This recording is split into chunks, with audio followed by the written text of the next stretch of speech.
Hello friends, आप सभी का स्वागत है आपके अपने YouTube channel in depth analysis पे। मेरा नाम कुमार प्रत्यूष है और मैं आप सबके सामने आज यूपी पीसीएस आरओ एआरओ का जो एग्जाम में साइंस के क्वेश्चन आते हैं उसका मैं डिस्कशन करूंगा। आज का जो पेपर है वो 2021 का है, तो बिना टाइम लॉस के हम लोग स्टार्ट करते हैं आज का अपना डिस्कशन। तो सबसे पहले आपके सामने एक प्रश्न रहा कि बोल रहा है कि विच one of the following pair is not correctly matched, यानी आपको ये देखना है कि वो कौन ऐसा पेयर है जो गलत तरीके से मैच्ड हुआ है, उसको देखने की कोशिश करना है। तो आप ये क्वेश्चन को देखने के बाद आपको ये समझ में आ जाएगा कि ये केमिकल फार्मूला और उसके कॉमन नेम से रिलेटेड कुछ क्वेश्चन दिया गया है। अगर बात करते हैं ब्लीचिंग पाउडर का, तो आप सभी जानते हैं ब्लीचिंग पाउडर जो होता है उसका फॉर्मूला होता है CaOCl2, जिसको हम बोलते हैं कैल्शियम ऑक्सीक्लोराइड। यानी ये बिल्कुल सही बात है, कैल्शियम ऑक्सीक्लोराइड बिल्कुल सही मैच्ड है। यानी ब्लीचिंग पाउडर जो होगा उसका फॉर्मूला होता है उसका जो नेम होता है वो कैल्शियम ऑक्सीक्लोराइड होता है, जिसका फॉर्मूला होता है CaOCl2। अगर मैं प्लास्टर ऑफ पेरिस का बात करता हूं तो प्लास्टर ऑफ पेरिस जब जिप्सम को आप हीट करते हो तो प्लास्टर ऑफ पेरिस बनता है। इसका इस्तेमाल किया जाता है जो आप मूर्ति उर्ति बनाए जाते हैं, स्टेच्यू बनाए जाते हैं, टूटी हुई हड्डी को जोड़ने में इस्तेमाल किया जाता है। तो प्लास्टर ऑफ पेरिस का जो फॉर्मूला होता है वो आपका होता है CaSO4 डॉट हाफ H2O होता है, जिसको हम लोग कैल्शियम सल्फेट हेमीहाइड्रेट के नाम से भी जानते हैं। जबकि इसने बोला है कैल्शियम बाइकार्बोनेट, जो कि बिल्कुल क्या है, गलत मैचिंग है। समझ में आ रहा है मामला? इसका पहला हमारा सही था, दूसरा हमारा गलत है, तीसरा देखते हैं। वॉशिंग पाउडर का बात किया जाए तो आप सभी जानते हैं कि एक होता है बेकिंग पाउडर और एक होता है वॉशिंग वाला। तो जो वॉशिंग सोडा का बात किया जाए तो इसका फॉर्मूला क्या होता है Na2CO3। तो Na2CO3.10H2O ये होता है आपकी वॉशिंग सोडा का फॉर्मूला। बट इसने क्या बोला है, इसने वॉशिंग पाउडर का बोला है, यानी पानी जो वाटर ऑफ क्रिस्टलाइजेशन है वो उड़ जाएगा, तो बचेगा क्या, Na2CO3। तो Na2CO3 यानी आप सोडियम कार्बोनेट को वॉशिंग पाउडर बोल सकते हो। अगर बात करें बेकिंग सोडा का, तो बेकिंग सोडा का फॉर्मूला क्या होता है, सोडियम बाइकार्बोनेट या सोडियम हाइड्रोजन कार्बोनेट। इसका मतलब क्या बोलेंगे कि हमारा जो भी ऑप्शन दिया था उसमें मात्र दो ही ऐसा ऑप्शन है जो आपके इनकरेक्टली मैच्ड है, बाकी सारे के सारे सही मैच्ड है। तो इसका करेक्ट आंसर हमारा क्या होगा, बी होगा। आगे बढ़ जाते हैं। नेक्स्ट क्वेश्चन में ये बोल रहा है कि विच of the following is not correctly matched. फिर से वही, यानी इसको मैचिंग से ज्यादा ही प्यार है। समझ लीजिएगा, क्वेश्चन में बोला कि वो कौन ऐसा ऑप्शन है जो करेक्टली मैच्ड नहीं है। ऑप्शन पर सबसे पहले बोला गाय, यानी आपको एनिमल दे रखा है और उसका ब्रीड यानी उसका नस्ल दे रखा है। तो गाय का नस्ल देवनी होता है, हाँ गाय का नस्ल देवनी होता है, सही बात है।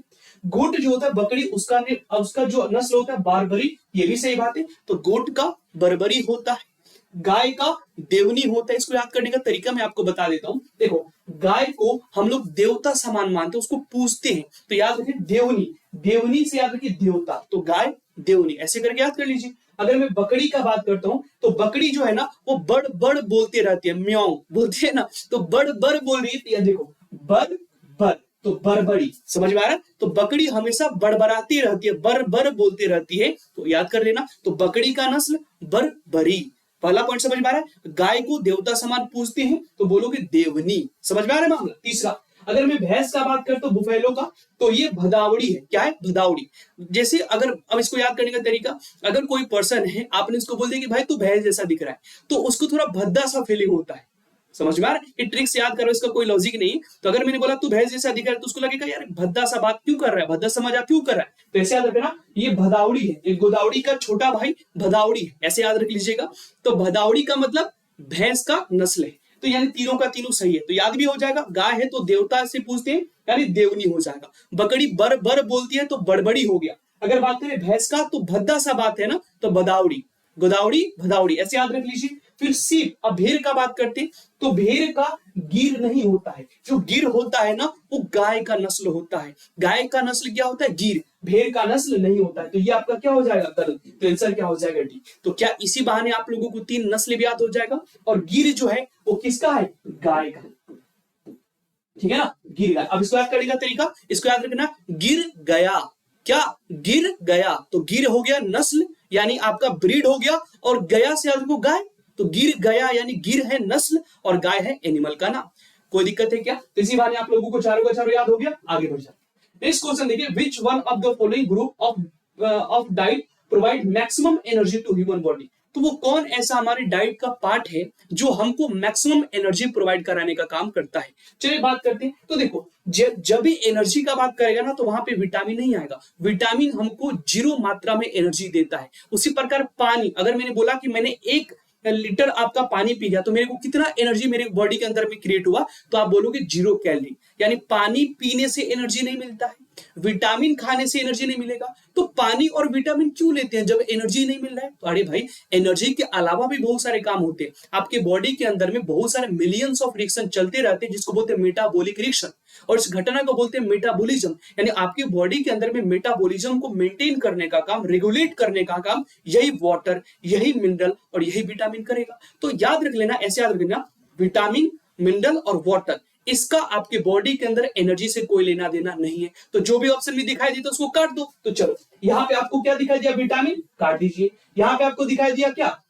वाटर, काट दीजिए। फिर यहां पे दिखाई दिया विटामिन, काट दीजिए। तो आंसर क्या हो गया? ये इसका मतलब हमारे बॉडी के अंदर में अगर डाइट में कार्बोहाइड्रेट हो, प्रोटीन हो और फैट हो तो हमारे बॉडी के अंदर में ज्यादा एनर्जी बन के निकलेगा। मामला समझ में आ रहा है? कॉन्सेप्ट समझ में आ गया? आगे बढ़ जाते हैं।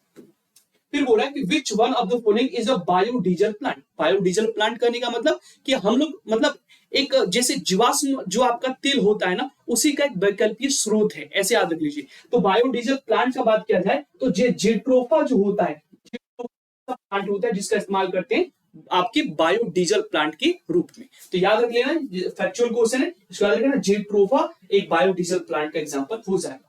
रिंगलमैन स्केल जो बोल रहा है, रिंगलमैन का स्केल जो होता है उसको किसके इस्तेमाल के लिए किया जाता है? तो पेरिस के कृषि वैज्ञानिक थे जिनका नाम था आपके मैक्सिमिलियन रिंगलमैन, शायद इसी टाइप का कुछ उनका नाम था। तो उन्होंने इस रिंगलमैन स्केल के बारे में डिस्कवरी किया था। और ये जो रिंगलमैन स्केल होता है ना, ये आपके एटमॉस्फेयर में मौजूद जो धुआं है, जो इस आपकी स्मोक से, उसको मेजर करने का काम करेगा कि कितना ज्यादा स्मोक का जो कॉन्सेंट्रेशन है आपके एटमॉस्फेयर में बढ़ता जा रहा है। तो याद रख लेना, रिंगलमैन जो स्केल होता है वो स्मोक को मेजर करने के लिए किया जाता है। मामला समझ में आ रहा है? आगे बढ़ जाते हैं। फिर देखिए, और एक which vitamin is soluble in water. आप सभी जानते हैं कि विटामिन 2 प्रकार का होता है, एक होता है वाटर में सोल्यूबल, एक होता है फैट में सोल्यूबल।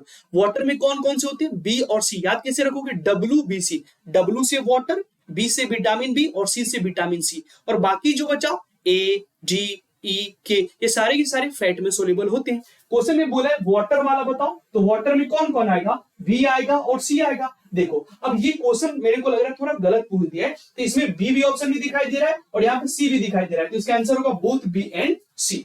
समझ में आ रहा है मामला? इसको क्वेश्चन जानते कैसे सेट करना चाहिए था? इसको ऐसे करना चाहिए था, बी की जगह पे इसको के लिख देना चाहिए था, या सी की जगह पे के लिखता तो 3 तो फैट सोल्यूबल हो जाते और एक में वाटर सोल्यूबल बोल देता। बट अगर इसमें दोनों में बी और सी दिखाई दे रहा है तो आप कोई भी ठोक देंगे, कोई भी आप मारेंगे तो आपको बोनस में नंबर मिलेगा ही मिलेगा। और बोनस उसी को मिलता है जो अटेम्प्ट करता है, तो अटेम्प्ट करना अनिवार्य है। आगे बढ़ जाते हैं। और विटामिन शब्द को पॉइंट किसने किया था? फंक ने, ये भी याद रख लीजिएगा। आगे बढ़ते हैं। तो बोले which one among the following is measured by Dobson unit. अब डॉप्सन यूनिट को मैं डीयू बोल देता हूं, दिल्ली यूनिवर्सिटी से याद कर लेना। तो जो आपका ओजोन होता है, जो ओजोन होता है, ओजोन एक प्रकार का प्रोटेक्टिव शील्ड है जो अर्थ से आने वाली अल्ट्रावायलेट रे से हमें बचाने का काम करती है। अगर अल्ट्रावायलेट रे सीधे हमारे आंखों पे टपक जाती तो कॉर्निया जल जाता, अपने स्किन पे गिर जाती तो म्यूटेशन की वजह से स्किन कैंसर हो सकता था। तो अगर अल्ट्रावायलेट से बचना है तो एक लेयर चढ़ा दिया जाता है स्ट्रेटोस्फीयर के अंदर में, उसको बोलते हैं ओजोन का लेयर। और इस ओजोन के लेयर के थिकनेस को मेजर करना किसका काम है? डॉप्सन यूनिट का। तो याद रख लेना, डॉप्सन यूनिट क्या करता है? ओजोन के थिकनेस को मेजर करने का काम करता है। ओजोन से रिलेटेड मेरे को एक ही ऑप्शन दिखाई दे रहा है तो मैं इसको ठोक दूंगा, ओजोन कॉन्सेंट्रेशन। आगे बढ़ जाते हैं। फिर मैच कॉलम आ गया। मैच कॉलम का बात करते हैं तो सबसे पहले बात करते हैं विटामिन का। तो विटामिन इसमें से कौन है बताओ? पेप्सिन विटामिन होता है क्या? नहीं। कैरोटीन होता है क्या? सोचते हैं। कैरेटीन नहीं। प्रोजेस्टेरोन हार्मोन होता है? नहीं। यानी विटामिन में आ जाएगा कैरोटीन। अब बोलोगे विटामिन कैरोटीन कैसे? अरे भाई, विटामिन ए का नाम आप लोगों ने पढ़ा है ना, विटामिन ए का नाम क्या होता है? रेटिनॉल। और विटामिन ए का जो सोर्स होता है गाजर होता है, उसके अंदर में कैरोटीन ही तो होता है। तो आप बोल सकते हो कि विटामिन ए इसमें से कैरोटीन लग रहा है, चल जाएगा मान। एंजाइम का बात करते हो तो एंजाइम में आ जाएगा पेप्सिन। पेप्सिन आप सभी जानते हैं प्रोटीन को खाने वाला एंजाइम है, बट ये प्रोटीन को तभी खाएगा जब मीडियम एसिडिक होगा, और एसिडिक मीडियम कौन देता है? HCl। बस इसका मतलब पेप्सिन प्रोटीन को खाने वाला एक एंजाइम है, तो इसका आंसर हो जाएगा एंजाइम से पेप्सिन। आगे बढ़ जाते हैं। हार्मोन का बात करें तो प्रोजेस्टेरोन। प्रोजेस्टेरोन जो होता है इसको प्रेगनेंसी हार्मोन के भी नाम से जानते हैं, तो प्रोजेस्टेरोन होता है, एस्ट्रोजन होता है, तो ये सारे के सारे हार्मोन्स होते हैं। प्रोटीन का बात करें तो प्रोटीन हो जाएगा केराटिन, जो आपके नाखून में, जो आपके बालों में होता है। तो आप बताओ, मैच कर लेते हैं। ए का हो गया 2, बी का हो गया 1, सी का हो गया 4 और डी का हो गया 3। तो आंसर क्या आ जाएगा? 2 1 4 3। तो इसका करेक्ट आंसर जाएगा 2 1 4 3 यानी डी। आगे बढ़ जाते हैं, किसी प्रकार की कोई दिक्कत? आगे बढ़ते हैं। विच one of the following is a plant hormone? आप सभी जानते हैं एक तो एनिमल हार्मोन होता है, एक प्लांट हार्मोन होता है। जब मैं प्लांट हार्मोन के बारे में बात करता हूं तो प्लांट हार्मोन में ऑक्सीन आता है, साइटोकाइनिन आता है, जिबरेलिन आता है, इथाइलिन आता है और आपका क्या आता है? एब्सिसिक एसिड आता है। तो ये सारे के सारे प्लांट हार्मोन होते हैं। इनको प्लांट ग्रोथ रेगुलेटर के नाम से भी जानते हैं। अब कोई प्लांट की ग्रोथ को रेगुलेट करता है, कोई प्लांट की ग्रोथ को इनहिबिट करता है, बट यही पांचों मिलकर करते हैं। ठीक है ना? तो अगर मैं बोलूं कि विच one of the following is a plant hormone, तो बताओ इंसुलिन तो एनिमल हार्मोन होता है, ये बिल्कुल गलत हो जाएगा। साइटोकाइनिन प्लांट हार्मोन होता है, इसको होल्ड करके रखो। थायरोक्सिन ग्वाइटर वाला, ये भी एनिमल होगा, ये भी एनिमल। और एस्ट्रोजन और प्रोजेस्टेरोन सारा का सारा एनिमल होता है। तो साइटोकाइनिन जो होता है वो प्लांट हार्मोन होता है। अगर कोई बोलेगा साइटोकाइनिन का इस्तेमाल किस में किया जाता है, इसका यूज बताओ, तो बोला कि जो आपके प्लांट के अंदर सेल डिवीजन होता है ना, उस सेल डिवीजन को प्रमोट करने का काम यही साइटोकाइनिन करता है। तो साइटोकाइनिन क्या करेगा? ये आपकी एक तो जो फ्रूट होते हैं उसको शेप प्रोवाइड कराएगा और उसके सेल की डिवाइड करके उसकी लेंथ को और साइज को बढ़ाने का काम भी करेगा। तो इसका मेन काम है सेल डिवीजन करना। किसके अंदर?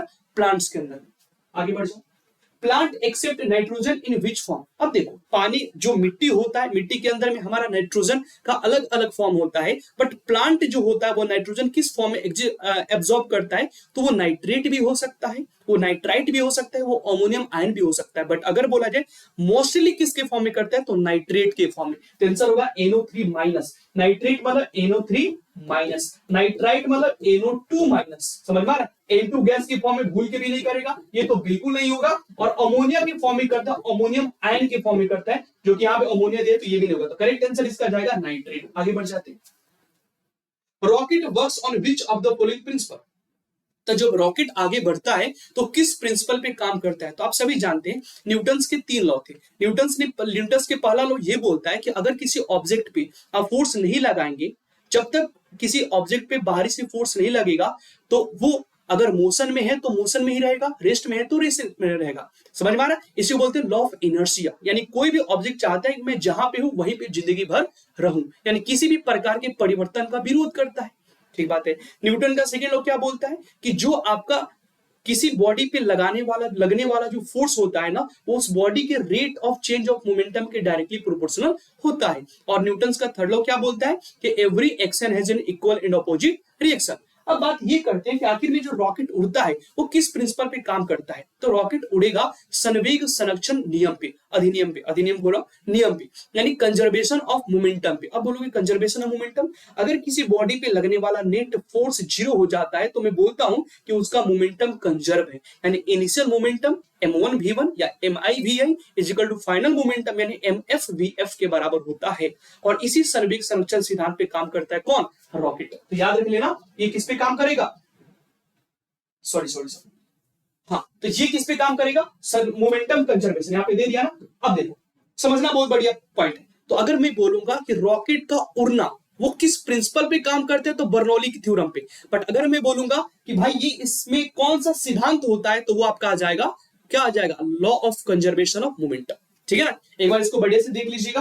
एवोगैड्रो तो होगा ही नहीं, आपका एनर्जी होगा नहीं, तो इसका या तो बर्नौली या तो मोमेंटम होगा। बट मोमेंटम से ही बताते हैं कि बर्नौली थ्योरम पे काम करता है। तो थ्योरम का नाम होता है बर्नौली, बट जो प्रिंसिपल होता है उसको मैं बोलता हूं मोमेंटम कंजर्वेशन। चलो आगे बढ़ जाओ। एंटीबायोटिक्स का बात किया जाए तो एंटी का मतलब होता है अगेंस्ट और बायोटिक का मतलब होता है जो पैथोजन के अगेंस्ट में काम करे। यानी कोई बॉडी के अंदर अब पैथोजन आया, अब उस पैथोजन के अगेंस्ट में हम लोग क्या लेते हैं? एंटीबायोटिक्स लेते हैं, ताकि उस पैथोजन के ग्रोथ को या तो रोक दे या तो किल कर दे। तो एंटीबायोटिक क्या हमारे लिए सही है, बट पैथोजन के अगेंस्ट में, इसलिए इसका नाम पड़ गया एंटीबायोटिक्स। एंटीबायोटिक सबसे पहले पेनिसिलिन बना था, जो पेनिसिलियम नोटाटम फंजाई से बना था, जिसको बनाने वाले थे अलेक्जेंडर फ्लेमिंग। तो बोल रहा है कि बताइए पेनिसिलिन मोस्टली किसके फॉर्म में होता है? तो ये इसको हम लोग बैक्टीरिया से मोस्टली निकालते हैं। तो नॉर्मली जो बैक्टीरिया सबसे पहला किससे निकला था? फंजाई से, बट मोस्टली किससे निकलेगा? बैक्टीरिया से। आगे बढ़ जाते हैं। Which among the following was the first successfully cloned animal? वो कौन ऐसी इसमें से एनिमल है जो सबसे पहले क्लोन की गई एनिमल थी? तो इसका आंसर हो जाएगा आपका भेड़। और भेड़ में भी कौन, डॉली। तो डॉली नाम की भेड़ को सबसे पहले क्लोनिंग से बनाया गया था, जो अपने लाइफ स्पेन 7 साल से पहले मर गई थी, और ये लगभग 6 बच्चे इन्होंने प्रोड्यूस किया था, ठीक है ना, डॉली भेड़ ने, ठीक है ना। और इनकी मृत्यु का राज था आपका क्या, मृत्यु का राज था इनका फेफड़े के अंदर में बीमारी, इसके लंग्स में कुछ दिक्कत हो गया था, जिसकी वजह से इनका मृत्यु हो गया, ठीक है ना। तो इसको याद रख लेना, डॉली सबसे पहले नाम बोलेगा डॉली और नस्ल बोला जाएगा, मतलब तो सीप हो जाए। आगे बढ़ जाओ। Turmeric is an example of underground stem non. अब बताओ, टर्मेरिक जो हल्दी होता है एक नेचुरल इंडिकेटर का काम करता है, ठीक है ना। और साथ ही साथ अगर बात करें किसका एग्जाम्पल होता है, तो ये राइजोम का एग्जाम्पल होता है। ये सब सेक्सुअल रिप्रोडक्शन में काम आते हैं। What is the cholesterol among the following. Cholesterol एक प्रकार का एस्टेरॉइड होता है जो बॉडी के अंदर में बहुत सारे अलग अलग क्रियाओं को संपन्न करने का काम करेगा। अगर आपके बॉडी के अंदर में एक नियमित एक नॉर्मल रेंज में कोलेस्ट्रॉल है तो आपकी बॉडी के लिए अच्छी बात है, बट अगर वही कोलेस्ट्रॉल ज्यादा हो जाएगा तो उसे स्ट्रोक और साथ ही साथ हार्ट अटैक आने का चांस बढ़ जाता है। तो स्ट्रोक का नॉर्मल लेवल तो फिट है, बट ज्यादा लेवल हो जाएगा तो मामला दिक्कत हो जाएगा। तो याद रख लेना, कोलेस्ट्रॉल एक प्रकार का क्या होता है, एस्टेरॉइड होता है। क्या होता है, एस्टेरॉइड होता है। आगे बढ़ते हैं। Which one of the following gases is used in manufacture of polythene। तो जब मेरे को पॉलीथीन बनाना है तो किस गैस का इस्तेमाल करेंगे, तो आप सभी जानते हैं पॉलीथीन एक प्रकार का पॉलीमर होता है, और हर एक पॉलीमर बहुत सारे छोटे छोटे मोनोमर से जुड़ने के बाद बनता है। तो इसमें अगर मेरे को पॉलीथीन बनाना है तो मैं इथिलीन का इस्तेमाल करता हूँ। तो बहुत सारे इथिलीन जुड़ते जुड़ते जुड़ते एक बड़े से पॉलीथीन का निर्माण करते हैं। तो मैं बोलूंगा इथिलीन जो होता है वो पॉलीथीन का मोनोमर होता है। इसी के साथ सन 2021 में पूछे गए यूपीपीसीएस या यूपीपीएससी आरओ एआरओ का पूरा साइंस का पोर्शन यहाँ पे संपन्न होता है। अगर आपको सेशन अच्छा लगा होगा तो सेशन को लाइक कर सकते हैं, सेशन को शेयर कर सकते हैं, और चैनल को आप लोग सब्सक्राइब कर सकते हैं। थैंक यू सो मच आप सभी को। जय हिंद साथियों।